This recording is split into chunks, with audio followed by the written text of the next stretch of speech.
Winter is here, dry skincare season is in full effect. Well, hey guys, in today's video, we're going to be talking about how to go about getting rid of a dry scalp fast.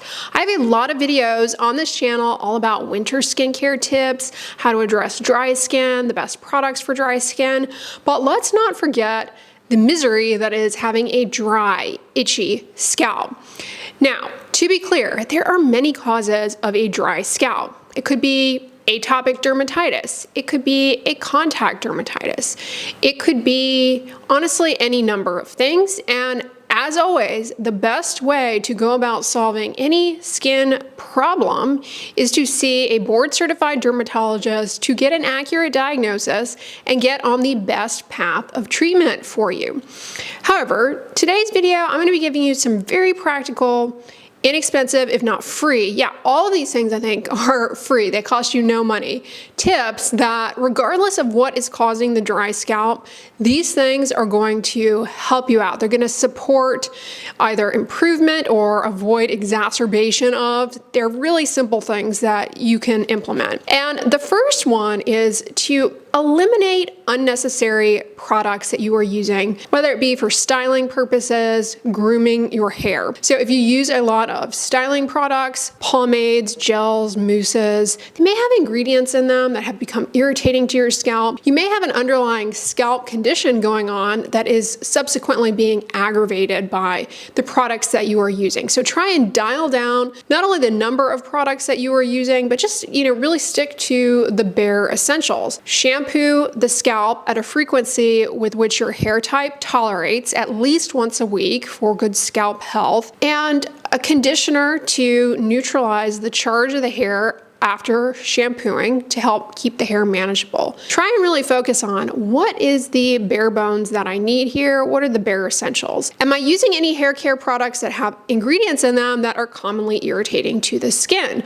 like fragrance, for example? Even ingredients that can be beneficial for the scalp can end up being irritating, like salicylic acid. Maybe you're using some sort of leave-on scalp detox type product, and it has ingredients that are actually, worsening the irritation. Then, of course, when it comes to shampoos especially, a preservative family that people frequently become sensitized to, it's called the isothiazolinones. Long, complicated name, methylchloroisothiazolinone or methyl isothiazolinone. They're often together. Those are common allergens in shampoos, so maybe you're using something with that and you might want to swap out to a different shampoo without that, just for a trial period. It's not going to hurt the dry skin to do that, may help it out. Hair dyes. Hair dyes are another culprit allergen. The ingredient paraphenylene diamine in hair dye, very common allergen, and it often not only is going to aggravate your scalp and cause dryness and irritation, but you can develop rashes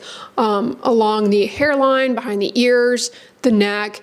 So be mindful of that. Maybe a good time to try a period of, letting your hair go natural if you're willing. I have a video which I actually posted around this time last year on doing a skincare reset. But if you're struggling with a dry scalp, you might consider doing a hair care product reset where you just eliminate anything unnecessary that could be aggravating your dry scalp condition. Number 2.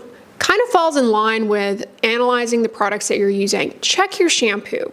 Check what type of shampoo you are using, because certain types of shampoo, while great for their intended function, can be very drying to the scalp if used too frequently, especially. For example, shampoo type, which I have lots of videos on, is called a clarifying shampoo. Clarifying shampoos are excellent for removing product buildup, product residue from the scalp and from the hair strands, especially up close to the roots. Clarifying shampoos, because that's their intended function, they are formulated in such a way to be a bit, I won't say harsh, but strong cleansing, strong detergent action. And if you use a clarifying shampoo too frequently, those strong detergents, the strong surfactants, they can disrupt your skin's moisture barrier, aggravating dryness. Clarifying shampoos are really only intended to be used like once a week. So check your shampoo. It's easy to just buy shampoos. I'm guilty of this. You buy shampoos because the packaging, the scent, the marketing but you may not realize that the shampoo you're using is meant to clarify, or you may not even know what clarifying means. Honestly, the marketing around shampoo is pretty nebulous. In addition to clarifying shampoos, the other family of shampoos that can be a culprit are medicated shampoos, which by and large are those shampoos that are marketed for dandruff. Now, they are excellent, but if used too frequently, they definitely can be drying to the scalp and to the hair strands. Anti-dandruff shampoo ingredients include ketoconazole, an antifungal, selenium sulfide, salicylic acid, zinc pyrithione, and also coal tar, although that is less frequently encountered. All of these, if used too frequently, can definitely be drying to the scalp. Now, some anti-dandruff shampoos, especially these days, have been tweaked around, formulated in such a way to be more moisturizing, have more moisturizing ingredients, and cut down on that dryness and irritation. But look at the instructions for use for the particular anti-dandruff shampoo you are using. Oftentimes, it's best to use an anti-dandruff shampoo a couple of times a week as maintenance. But if you end up using it on a daily basis, it can be drying depending on what you have going on and your hair type. Especially selenium sulfide. Selenium sulfide definitely can be very drying, and actually Nizoral shampoo, the ketoconazole anti-dandruff shampoo, it can be very drying. You may need to tweak around what anti-dandruff shampoo you are using, and either the brand, the formulation, or switch to another anti-dandruff ingredient. Zinc pyrithione tends to be less drying, but again, it all kind of boils down to the formulation of the shampoo itself. Number 3 is one I have mentioned numerous times on here before, but if you're dealing with a dry scalp, you really should be very mindful of how much shampoo volume you are using. You don't want to use too much shampoo volume. It does not cleanse your scalp any better to use more shampoo. It just wastes it, and that excess surfactant exposure disrupts skin's moisture barrier, even further aggravating dryness and irritation.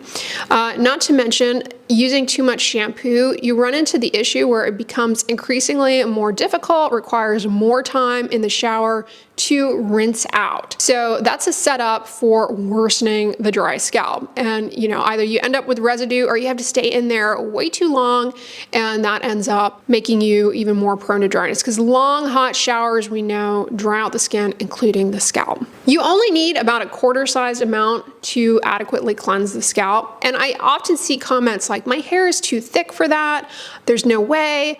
But honestly, it's not about cleansing the strands, remember, it's about the scalp. So you should be able to work in a quarter-sized amount into the scalp. And if you have a really thick hair type and you kind of have to part the hair to get the shampoo to the scalp, it's still a situation where pouring more shampoo on is not the answer, because pouring more shampoo onto your scalp, it's not necessarily going to make it any easier for it to distribute. And if anything, if you have a hair type where it becomes challenging to get that shampoo on the scalp, using more, you have to remember, it's going to be even more difficult to remove it. So don't fall for that trap.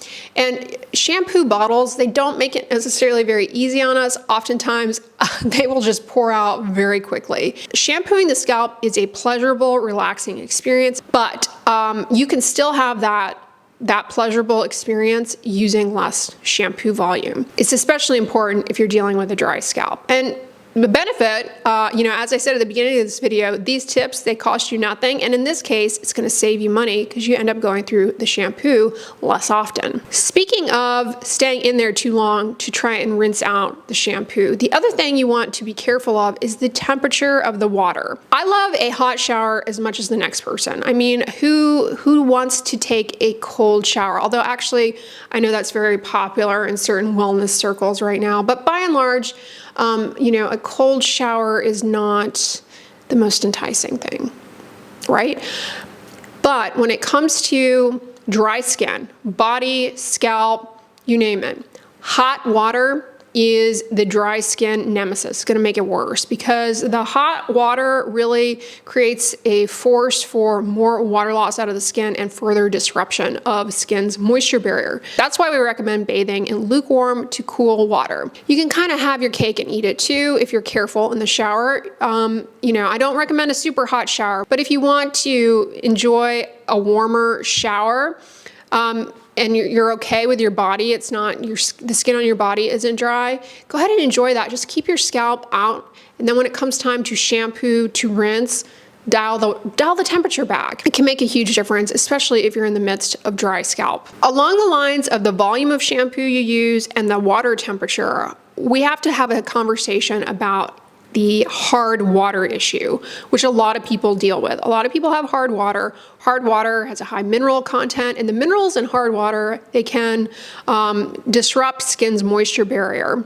We know that this leads to aggravation of atopic dermatitis, type of eczema, which actually could be what's going on with your scalp. We don't know because you got to see a dermatologist to figure that out. And, it can cause irritation because of that further worsens dryness. And a lot of people will be like, well, should I get a water softener? Either, you can buy those that just go right on the shower head if you live in an apartment like me, or you can invest in a whole system for your home. Truthfully, the research that we have does not actually show, at least in the case of atopic dermatitis, that a water softener makes much of a difference. Now, it doesn't hurt if you're willing to invest in that and give it a try, by all means. But what can make a big difference for those of you who have hard water is being mindful of some of these things I've kind of already mentioned, because the minerals in the hard water, they interact with the surfactants in the shampoo, and that's what leaves a film on the scalp to really disrupt the skin barrier and aggravate dryness. So again, coming back to my other tip on making sure you don't use too much shampoo, also the water temperature in the shower, that can exacerbate, heighten, further aggravate the negative effects of hard water on the scalp. My next tip, and kind of what I'm leading into, is that if you have hard water, rather than focusing on trying to get a water softener, just be mindful of how much time you are in the shower, how much contact your skin is having with that hard water. Reducing the duration of time you are in there can actually make more of a difference than buying some fancy water softener. And that can be hard. People enjoy their long showers. When it comes to your scalp care, when you are in the process of lathering the shampoo to your scalp, just turn the water off. Less contact with the water, less negative impact of hard water on your scalp, less contact with the surfactants in the shampoo with the hard water that could form a film, all in all mitigates the damaging effects of hard water on your skin. So that's another tip right there to implement. The next tip kind of falls in line with what I've recommended up until this point, and that is make sure you are rinsing that shampoo out completely. You don't want to leave any residue on the scalp, because those surfactants, the detergents in a shampoo, they are a dry skin nemesis. More so than the type of shampoo you are using, bearing, of course, those shampoos I already mentioned that can be extra drying.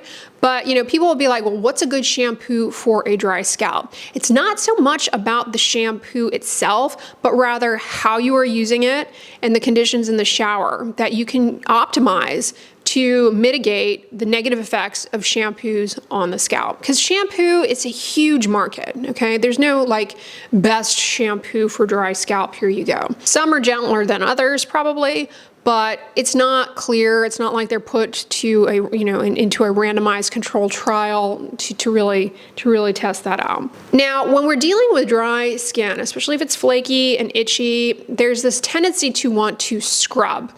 And there are a ton of scalp scrubs out there, either mechanical or chemical, meaning they have ingredients in them that dissolve the glue between sticky skin cells. You want to avoid those in the situation where you're dealing with a dry scalp, especially if you don't know the cause. Exfoliating dry skin can make the dryness even worse, because at its root, you have an issue there with problems with the skin barrier, losing more water out of the skin. So exfoliating away that barrier even further, at least in the acute scenario of dry skin, of dry scalp skin especially, it just leads to more water loss. So back away from the scrubs, back away from any kind of product meant for removing buildup, that can actually worsen the dry scalp issue for you. It's a delicate balance though, because some of these types of products, they may actually, with consistent use, depending on how they're formulated, improve barrier function in the long run. Like for example, alpha hydroxy acids in a lot of, exfoliating type products, including those for the scalp,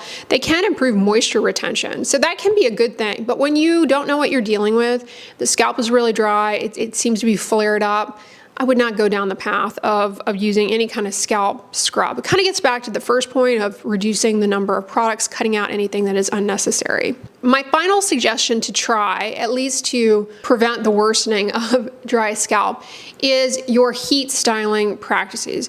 Minimize those. Cut out any unnecessary heat styling, especially hot tools that you are holding close to your scalp. That can definitely aggravate a dry scalp. If you choose to blow dry your hair, dial down on the temperature. Use a cooler setting. Make sure you hold that blow dryer at least 15 centimeters away from your scalp and move it around continuously. Not only is this going to help the dry skin, at least keep it from getting, too flared up, but it's also healthier for your hair to do that. Cuts down on heat damage. All right, y'all, so those are my 8 tips that you can implement if you are in the midst of dry scalp, this winter season, especially when dry skin conditions tend to flare, tend to get worse, or appear for the first time. Again, see a board-certified dermatologist to know what it is you are dealing with. Specific medications, treatments may be indicated depending on what it is you are coping with. But these little tips, tweaks, ways that you can adjust your shower routine, they definitely can make a huge difference regardless of what the underlying cause of your dry scalp issue is. I hope this video was helpful to you guys. On the end slate, I'm going to link my recent video all about my winter skincare tips. You definitely want to check that one out next. But if you guys enjoyed this video, give it a thumbs up, share it with your friends, and as always, don't forget, sunscreen and subscribe. I'll talk to you guys tomorrow. Bye.